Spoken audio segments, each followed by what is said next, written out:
খাবারটা পেল না, সামান্য এই আপনার কি বলে খেজুর দিয়ে ইফতার করলো। এবছর রমজানে ওই কোন মন্ত্রী যেন বলছিল খেজুর বাদ দিয়ে বড়ই দিয়ে ইফতার চালায় দেন। কত বড় শয়তান হলে আমাদের ইফতার নিয়েও যারা ঠাট্টা করে, আল্লাহ এ জমিন থেকে শয়তান বিদায় করে দিছে। কথা কোন ঠিক কিনা? মানুষের এটা অধিকার। ইফতার তো খেজুর দিয়ে করাটা আল্লাহ রাসূলের সুন্নাহ, আল্লাহর নবীর। সে বলতে পারতো যে আমি অপারগ, আল্লাহর হস্তে সম্মানিত রোজাদাররা আমাকে মাফ করে দিন, আমি চেষ্টা করছি, আমি মধ্যপ্রাচ্য থেকে খেজুর আনতে পারিনি, এটা আপনাদের হক ছিল, আমি নিরুপায় হয়ে গেছি, আমি পারিনি, আপনারা আমি ক্ষমা চাই। খেজুর না খেয়ে বড়ই দিয়েছেন, পুরো শয়তান কোথায়? হ্যাঁ, আজকে বড়ই আল্লাহ ওর পিঠের উপর দিয়ে দিয়েছি। যা শোনেন, হক কথা তিতা লাগে। দল বড় না, দলের চাইতে দেশ বড়, ইমান বড়। কি কথা কর না কেন? আমার দলে শুধু ভালো এই মন্তব্য হবে না, আমরা ব্যক্তি নির্বাচন করতে চাই। আমার সমাজে, আমার এলাকাতে আমার জন্য যে কাজ করবে আমি তার জন্য কাজ করব। কথা ঠিক কিনা? ব্যক্তি দেখতো ভালো ব্যক্তি যারা মানুষের হককে প্রাধান্য দিবে, এগুলো আমাদেরকে দেখতে হবে, এগুলো আমাদের দায়িত্ব। প্রিয় উপস্থিতি, আমাদের এই ছোট্ট জীবন, ছোট্ট জিন্দেগি আমরা কি করে গঠন করব নবীর সুন্নতের আঙ্গিকে? আমরা মারা গেলাম, ধরেন জানাজা নিয়ে যাচ্ছে, এমন সময় অনেক সময় দেখবেন জানাজা উপস্থিত হওয়ার পরে লোকেরা বলে আহা লোকটা খুব ভালো ছিল, লোকটা খুব আমলওয়ালা ছিল, দেখলে সুন্দর হাসি দিয়ে কথা বলতো, বড় উপকারী লোক ছিল। আল্লাহ নবী সহিহ বুখারী এবং মুসলিমের মধ্যে নবীজি বলতেছেন উম্মতরে, সাথে সাথে আমার আল্লাহ ফেরেশতাদেরকে ডাক দেয়, বলে ফেরেশতারা রে তোমরা এই বান্দার আমল নামায় লিখে দাও লোকটা ভালো। সবাই বান্দার প্রশংসা করে, আমি আল্লাহ আমার বান্দারে মাফ করে দিয়ে জান্নাতি বানাই দিলাম। মানুষ মারা যাওয়ার পরে সমস্ত মানুষেরা যখন প্রশংসা করতে থাকে, তার ভালো বলতে থাকে, আমার আল্লাহ তারে মাফ করে দিয়ে জান্নাতি বানায় দেয়। আর ডিবির হারুন যদি মরে যায়, কোন ভালো বলবে?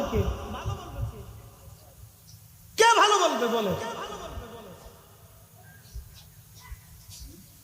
আমার এই ক্যামেরা চালা আমার এক ভাই, সে বলতেছে রাত্রি বসে বসে সে ভিডিও এডিট করতেছে, পুলিশে তারা ধরে নিয়ে গেছে, তুই সরকার বিরোধী কাজ করিস। থানায় নিয়ে যাওয়ার পরে 2 লক্ষ টাকা দিতে হবে। কল্পনা করতে পারবেন কত মানুষের বদদুয়া? আল্লাহর কসম করে বলি, এই সমস্ত মানুষ যারা মানুষের সাথে অন্যায় করে, জুলুম করে, ও মরার আগে পায়খানার গু খাইয়া মুখ খাইয়া মরতে হবে। কথা বলতে এগুলো অন্যায়, এগুলো জুলুম, এগুলো অন্যায়, এগুলো জুলুম। আল্লাহর কোরআন বলতেছে ইন্নাল্লাহ, আমি রব তোমাদেরকে হুকুম দিলাম, ইয়ামুরু বিল আদলি ওয়াল ইহসান, দুনিয়াতে ন্যায় বিচার করবে, ন্যায় করবে, হক করবে, ইনসাফ করবে, ইহসান করবে, দয়া করবে, ন্যায় করবে, অন্যায় করবে না, অন্যায়কে প্রশ্রয় দিবে না, অন্যায়কে সমর্থন করবে না, দুনিয়াতে ন্যায় করবে। এ বান্দা, আমি রব তোমাকে হুকুম করছি, ন্যায় করবে, ন্যায় করবে, অন্যায় করবে। আপনি কল্পনা করতে পারবেন? সে আজকে আসার সময় আমার গাড়ির ভিতরে বসে আমার কালাম ভাই বলতেছে 3 দিন আমাকে ধরে নিয়েছে, সে ভিডিও এডিট করতেছে, তার দোকানে বসে বসে ধরে নিয়েছে, তুই সরকার বিরোধী কাজ করতেছিস, তোর ভাষায় দিই। তাহলে ওনার বেলায় যদি এরকম হয়, সারা বাংলাদেশে এরকম হাজার হাজার হয়েছে। কি কথা কন ঠিক কিনা? হাজার হাজার হয়েছে। এগুলি তো অন্যায়। প্রিয় উপস্থিতি আমার, এগুলি অন্যায়। আমরা অন্যায় মানব না, অন্যায়কে সমর্থন করব না। আবার এরকম আছে প্রশাসনের ভিতরে ভালো ব্যক্তিও আছে, কি আছে না? ভালো আছে, হাজার হাজার ভালো আছে।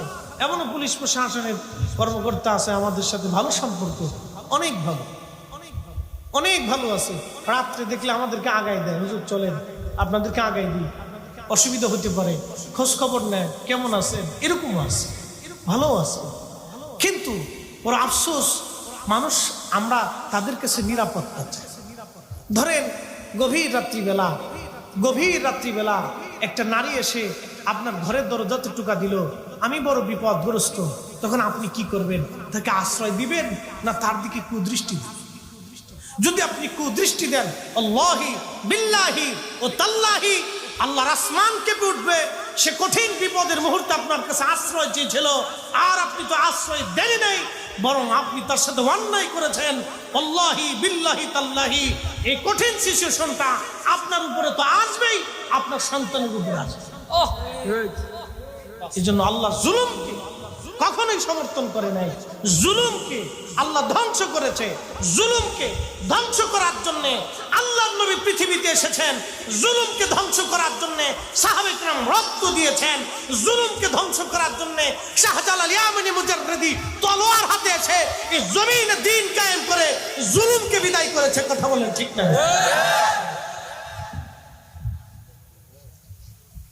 প্রিয় চট্টগ্রামবাসী, পটিয়ার মুসলমান, অন্যায় অত্যন্ত নিকৃষ্ট। আপনি 1000 বছর ইবাদত করবেন, কোন ইবাদতে কাজ হবে না যদি খাদ্য আপনার হালাল না হয়, যদি খাবার হালাল না হয়। 1000 বছর ইবাদত করলেও 4 পয়সা দাম হবে না। এই জন্য অন্যায় অন্যায় বলতে হবে, জুলুমকে জুলুম বলা লাগবে। বাবাজি সাবধান, একটা কথা বলে দিয়ে যায়, দল বেদল আমরা বুঝি না, আমরা বুঝি যেখানে হক আছে সেখানে আমরা আছি। কথা বলেন ঠিক কিনা? গরিব মানুষ, এতিম, দুস্থ, অভাবী, নিষ্পেষিত, এই অসুস্থ ব্যক্তির সেবা যেখানে হবে, এতিমের লালন পালন যেখানে হবে, সেখানে আমরা আছি। আমরা চাই সবাই সুখী থাকুক, শান্তিতে থাকুক। আল্লাহর নবী এই জন্য পৃথিবীতে ইনসাফ কায়েম করছিলেন। আল্লাহর নবী বলতেন, আমার উম্মত, আমার ফাতেমা যদি চুরি করে তাহলে আমি নবী নিজে তার হাত কেটে ফেলে দিব। এটাই হলো ন্যায় বিচার। একসাথে জোরে বলা যাবে আল্লাহু আকবার। আল্লাহর কোরআন বলতেছে, ইন্নাল্লাহা ইয়ামুরু বিল আদলি ওয়াল ইহসান, তোমাদেরকে হুকুম করতেছি তোমরা হক করবে, বেহক করবে না। সবসময় হক করবে, হক মানবে, হকের পক্ষে থাকবে, হকের জন্য স্লোগান দিবে। তোমরা ইনসাফের পথে থাকবে, ইহসান করবে, দয়া করবে, দয়ার পথে থাকবে। যারা দয়া করে তাদেরকে সমর্থন করবে, তাদের সাথে থাকবে, মানুষকে দয়া করবে, সৃষ্টিকে দয়া করবে। আপনাদের বাড়ি বিড়াল আছে না অনেকের? আপনি যদি বিড়ালকে খাবার না দেন, লাথি মেরে দেন, কিয়ামতের ময়দানে এই বিড়ালের জন্য আপনাকে আল্লাহর কাঠ গড়ায় দাঁড়াইতে হবে। ভাবতেছেন সহজে ছেড়ে দিবে? বাড়ি গরু আছে, খাবার দেন নাই, ময়দানে মেহশরে আল্লাহর আদালতে বিচারের কাঠ গড়ায় দাঁড়াইতে হবে। কুত্তা আছে, খাবার দেন নাই, আল্লাহর আদালতে আপনাকে দাঁড়াইতে হবে। আল্লাহ আপনাকে ওই কুকুরটাকে আপনার অধীনে করে দিয়েছিল, ওই কুকুর আপনার বাড়ি পাহারা দিয়েছে, সারা রাত সে ডিউটি পালন করছে, কিন্তু আপনি তার বেতন দেন। বেতন কি? 2 বেলা খাবার। ওর 2 বেলা খাবার আপনি দেন নাই, ও সারা রাত আপনার বাড়ি পাহারা দিচ্ছে, কিন্তু বেতন দেন নাই। এজন্য কিয়ামতের ময়দানে আপনাকে আল্লাহর আদালতে দাঁড়াইতে হবে। ওই কুত্তা আল্লাহর কাছে বলবো, রব আমি তার বাড়ি পাহারা দিছিলাম কিন্তু আমার বেতন দেয় নাই, বলো তোমার বান্দাকে বেতন দিয়ে দিতে। এই জন্য আল্লাহর নবী রাহমাতুল্লিল, জোরে বলেন রাহমাতুল্লিল। শুধু আমাদের জন্য না, সবার জন্য। এই আল্লাহর নবী ইনসাফ শিখিয়ে দিয়েছে। মুস্তাদরাক হাকিম লিসহিহাইনের ভিতরে আসছে, রহমতের নবীজি খেজুরের বাগানের পাশ দিয়ে নবীজি হেঁটে যাচ্ছেন মদিনায়। একটা উট দৌড়ায় আসছে। উট এসে আল্লাহর হাবিবের কদম মোবারকের সামনে পড়ে মাথা নিচু করে নবীজির কদমের মধ্যে মুখ লাগায় কাঁদতেছে। উটের জবান খুলে গেল। উট কাঁদে আর বলে, ইয়া রাসূলুল্লাহ, ইয়া হাবিবাল্লাহ, নবী গো আপনার কদমে আমার আরজি। উট কি জন্য তুমি কাঁদো? বলি ইয়া রাসূলুল্লাহ, আমার মনিব আমাকে শুধু মারে, আঘাত করে, কিন্তু খাদ্য দেয় না, কাজ বেশি বেশি করায়। এমন সময় পিছে পিছে ওই মদিনার সেই উটের মালিক দৌড়ায় আসছে। আল্লাহর নবী বললেন, ও উটের মালিক, তুমি কি উটের মালিক? বলে, হ্যাঁ ইয়া রাসূলুল্লাহ। তুমি কি তাকে খাবার কম দাও, কাজ বেশি করাও এবং মাঝে মধ্যে তারে পিটাও? বলি, ইয়া রাসূলুল্লাহ, কি করে আপনি জানলেন? বলে, উট এসে তোমার বিরুদ্ধে আমার কাছে অভিযোগ পেশ করেছে। একবার জোরে বলা যাবে কি আল্লাহু আকবার? আল্লাহর কোরআন বলতেছে, ওয়ামা আরসালনাকা ইল্লা রাহমাতাল লিল আলামিন।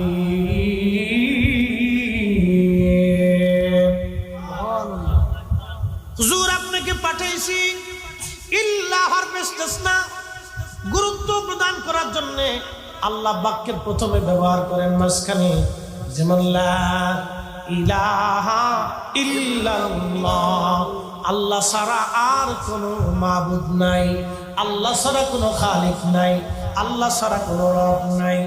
ইল্লাল্লাহ, আল্লাহ ছাড়া, ইল্লাহ শব্দ দিয়ে আল্লাহ, আল্লাহ ছাড়া যার কোনো মাবুদ নাই, এটাকে গুরুত্ব প্রদান করছেন। আল্লাহ পাক তাকিদ দিয়েছেন। ঠিক ওই রকম আল্লাহ বলেন, হাবিব, আপনাকে তামাম সৃষ্টির জন্য পাঠিয়েছি, ইল্লা শুধু এই জন্য যে রাহমাতুল লিল আলামিন, আপনি তামাম কুল কায়নাতের রহমত। একবার জোরে বলা যাবে কি ইয়া রাসূলুল্লাহ?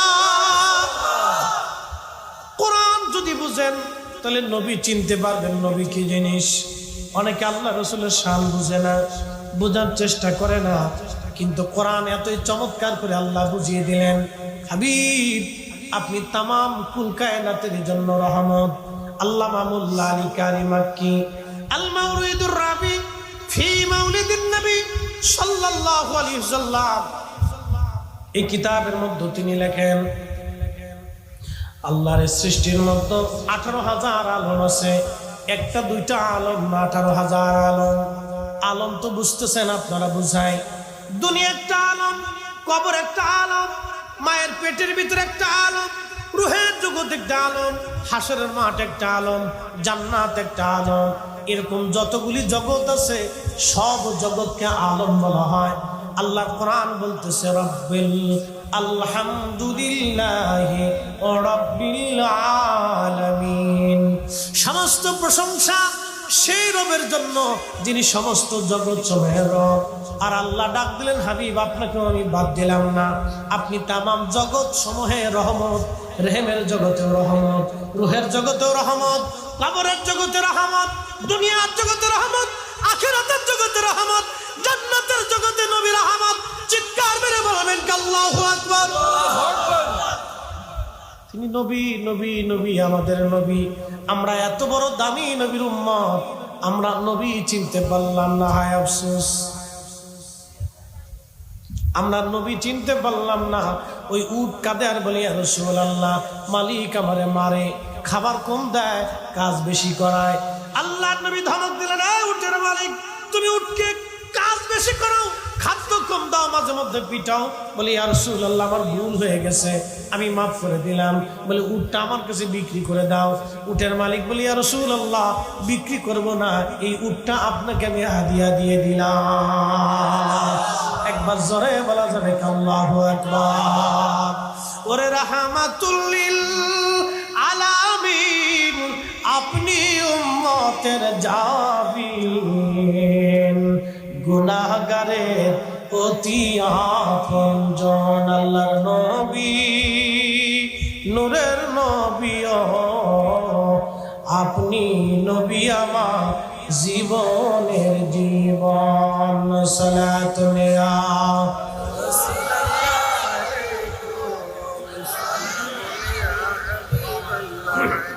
সালাতুন ইয়া রাসূলুল্লাহ,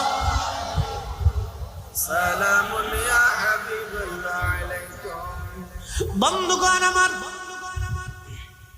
আসেন, আমাকে বলা হয়েছে হুজুর একটু পিতামাতা সম্পর্কে আলোচনা করার জন্য। আমি এদিকে চলে যাব, কিন্তু আপনাদেরকে বুঝাই, তাহলে দুনিয়ার ছোট্ট জীবন আমাদের কাজ কি? এক নাম্বার কাজ হলো আল্লাহর আইন মেনে চলা, আল্লাহর নবীর কদমের গোলামি করা। কথা কোন ঠিক কিনা? এমন জীবন করিয়া গঠন, হাসিবে তুমি কাঁদিবে ভুবন। কোটি কোটি হাজার হাজার কোটি টাকার মালিক হয়ে লাভ নাই। আপনার একটা সন্তান, তাকে মানুষের মতো মানুষ বানান। আপনার একটা সন্তান, তাকে আদবওয়ালা বানান। আপনার একটা মেয়ে, তাকে আলেমা বানায় দেন, তাকে পর্দানিসীন বানান, তাকে ভদ্র বানান, তাকে শিক্ষিত বানান, তাকে ডাক্তার বানান, ইঞ্জিনিয়ার বানান, অথবা শিক্ষক বা শিক্ষিকা তাকে বানান। আপনার সন্তানটাকে আপনি প্রতিষ্ঠিত করেন, মানুষের মতো মানুষ বানান, তাহলে আপনার জীবন সার্থক হবে। আপনি নবীর সুন্নতের জীবনে রঙিন হয়ে যান, আপনি নবীর কদমের গোলামের গোলাম হয়ে যান। যদি হতে পারে এটাই জীবনের সার্থকতা, নইলে জিন্দেগি 4 পয়সাও দাম নাই, 4 পয়সাও দাম নাই, 4 পয়সাও এই জীবনের দাম নাই, 4 পয়সাও জীবনের দাম নাই। বাড়িতে বৃদ্ধ মা খেদমত করতে থাকেন, বৃদ্ধ বাবা যা কিছু ভালো খাইতে মন চায় বাবাটারে খাওয়ান। রিজিক কি আমাদের হাতে না আল্লাহর হাতে?